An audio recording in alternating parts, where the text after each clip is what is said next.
you had your debut now, bro. What a treat. And walk us through that, bro. Start from the beginning. Like a lot of people don't know what it's like being in camp, coming up to the fight. What you guys go through, bro.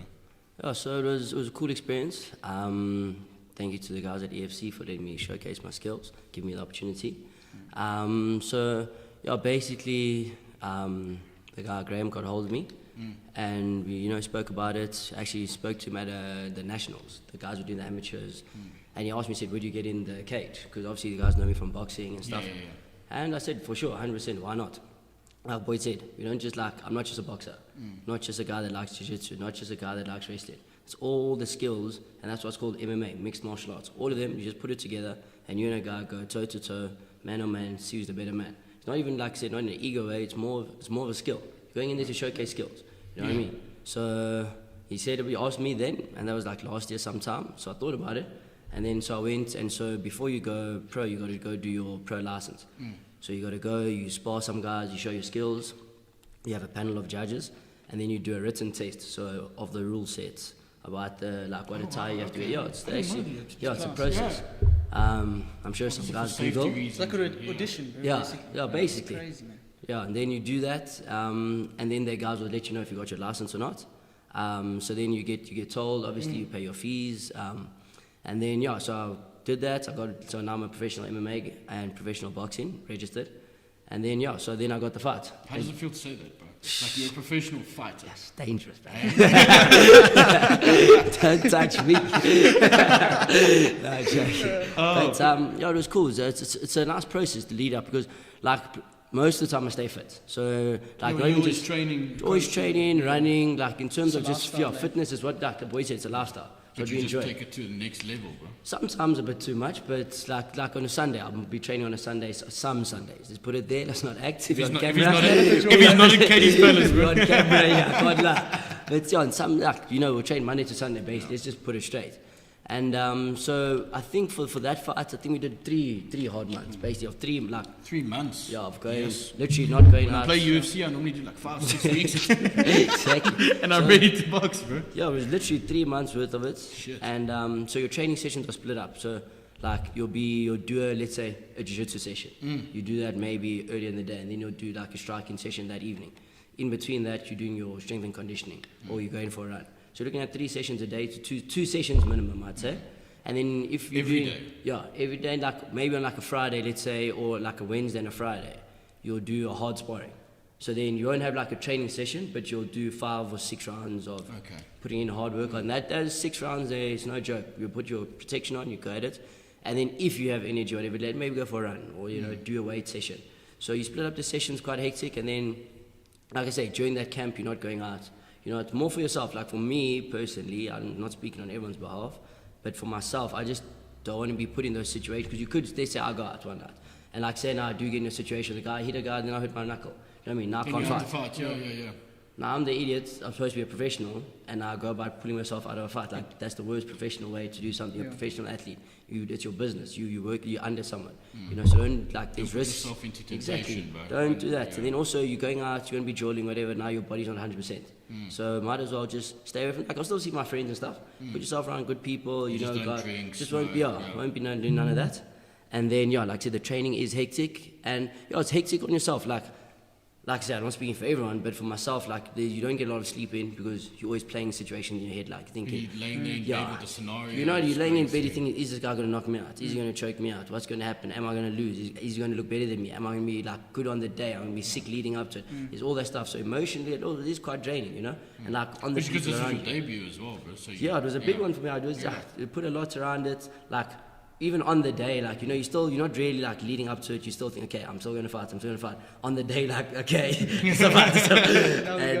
So then also, yes, the worst was the cutting weight. I was about to say, bro, that must be mentally fun. I promise you. So we got to, what did we get to? 60. Oh, what, we were 59. You need to cut 1 kg. Yeah, 59. So I was on 59, I needed to weigh in at 57. Because you said you would normally walk around 63. Yeah, so now I'm 63, 62. And then I need to, on the day of weight cuts, I have to be 50, on the weigh-in day I have to be 57. So... You cut 2.5 kilos, 59.5 we started at. Yeah, so you get there, what you do, put a bath, Is this all one day?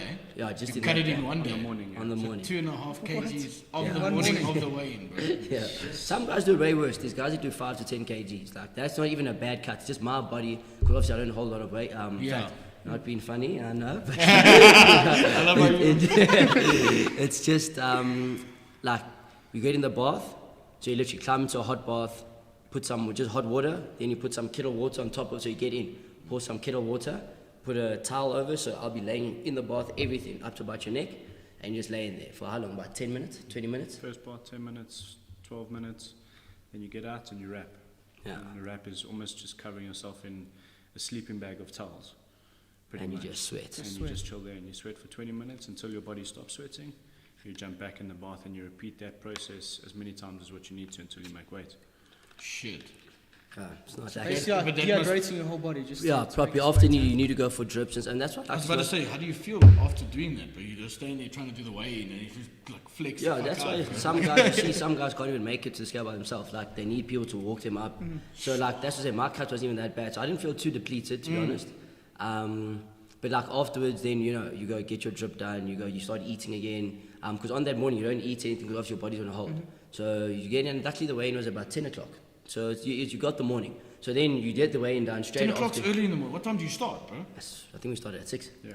And the thing is, my body just didn't want to do it anymore. So I actually missed weight, but by like 200 grams. So it wasn't like I will walk, I'm supposed to be 57 and I weighed in at like 60. Yeah, I mean, yeah, that's just yeah. being an idiot. Like, you be professional about it, you got a job, you sign the contract, you agree to the weight, so you should make the weight, you know?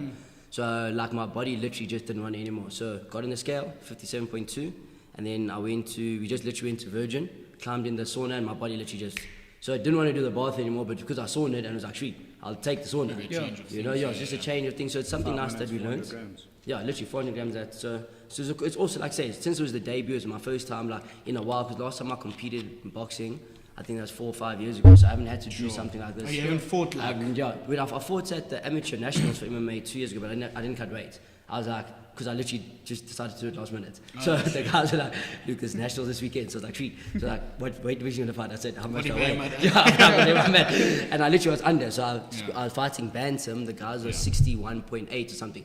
I walked in at 60. So I was like a bit small for the division because guys were cutting. I literally didn't cut. I just walked in, did my thing. And then when you're in your debut, what did you weigh when you actually fought? 'Cause I know a Actually- lot of the fighters always go in and they weigh what they have to weigh, but then they Yeah. put on like stupid weight just before the fight, bro. Yeah, so some guys go back to what they would weigh naturally, but some guys even come in heavier because I Yeah. remember you've charged, you've got the Yeah. drip, you look meaner. Like you look Yeah. at the guys when they weigh in. Like say a lot of the guys, their cheeks are in, your eyes look like they're in because obviously dehydrated. On day you check, guys are looking mean, jacked, you know, looking good. So actually we didn't weigh after. I didn't weigh. You Say. just chow, eh? No, I just went in. I was like, I feel good. Okay.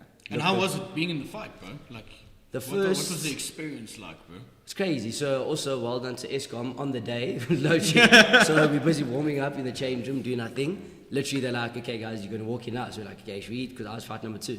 And they're like, okay, cool, we're gonna have to wait a bit because ESCOM cut out. So then I thought the fight was gonna get cancelled. But I was like, I don't know if these guys have a generator or luckily there's a Jenny there. And then, so yeah, everything went back to normal. You actually don't really focus on the arts, and it's too like everything's so busy. So I was more focused on the warm up. You know, you're in the zone, really. The walkouts was lekker. They played my song that I What on was your song, bro? Church T-Pain. Okay. Yeah, it was a sick song. Didn't come from Step Up. Bro. Yeah, of course. Yeah, Trying to take away from me. And when you walked in, did you give a dance or shuffle, or were you just serious? No, so I walked in, actually shame the late because you do a whole check. So they check you got your gum guard, they check that you don't have like any lotion or anything. So I walked out and the chick could see I was quite pumped up. So she was like, hey, calm down, relax, you're gonna be fine. So I was like, actually shame, like that actually helped, like I won't even lie. So now I don't know her from a bar of soap. She could just see, like obviously, and she knew it was my debut. So she just said, hey, calm down, you'll be fine. And I was like, actually cool. She just slowed everything down, enjoy the moment. So and that's all it's about. You enjoying the moment, all that hard prep. So yeah, got in, got into the cage. You got the guys that you want with you in your corner, guys that you know, guys been training with you, guys that you know you look up to and stuff like that. You also got everyone in the crowd with you, you know. And it turned out there was more people in the crowd that I knew that were shouting for me, or people that just decided to scream for me because they're like, okay, you know, I've been to fights, so I don't even know guys. I'm like, okay, cool, I want that guy to win. I don't know if I'm boss up. I like his walkout song. I think he's short. He must win. Go, bro. I don't know. But yeah, it was quite cool. The first, I won't lie. So the first bit, it didn't feel real. Like you're in there, like you're standing there, you're like, okay, cool, you start pacing, a lot of emotions going through you. And then till like the first bit of contact. So once we both like I hit him the first time, then I was like, okay, cool, nah. I actually could feel like the nerves calmed off, and I was like, okay, now I'm in a fight. Let's have the situation. Let's do what we have. Let's hear what we both have to do. You know, we're both here for a fight. And you threw hands, bro. Chucked leather. Yes. I watched the highlights from your fight, bro. It was a great Same. fight.